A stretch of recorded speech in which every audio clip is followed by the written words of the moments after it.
ஜெபிக்கிறவங்களே ஜெபிக்கலன்னா ஜெபிக்காதவங்க அவன் எப்படி நிற்பாங்க? ஜெபிக்கிறவங்களே ஜெபிக்கலன்னா, ஹல்லேலூயா. ஜெபிக்க தெரிஞ்சவங்க ஜெபிக்கலன்னா, ஜெபிக்க தெரியாதவங்க அந்த விஷயத்தை எப்படி ஹேண்டில் பண்ணுவாங்க? ஆமாம், ஒரு குடும்பத்தில் ஒரு நபர் ஜெபிக்க தெரிஞ்சவங்களா இருப்பாங்க.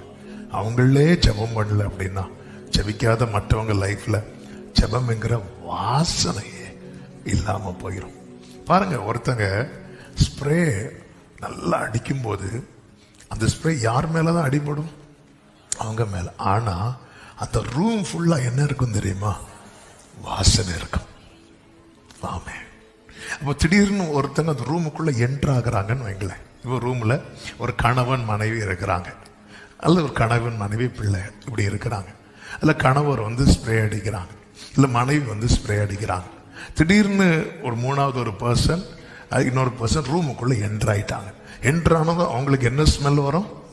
Spray smell. ஆனா அவங்களுக்கு என்ன தெரியாது? யார் அடிச்சான்னு தெரியாது. அடிச்சது ஒரு நபர் தான். ஆனா அந்த வாசனை வந்து இயேசுவின் காலில் மரியாள் பரிமள தைலத்தை உடைச்சி ஊத்திட்டா. ஆனா அந்த வாசனை அந்த வீடு முழுவதும் நிரப்பி இருந்துச்சு. சோ ஜெபிக்க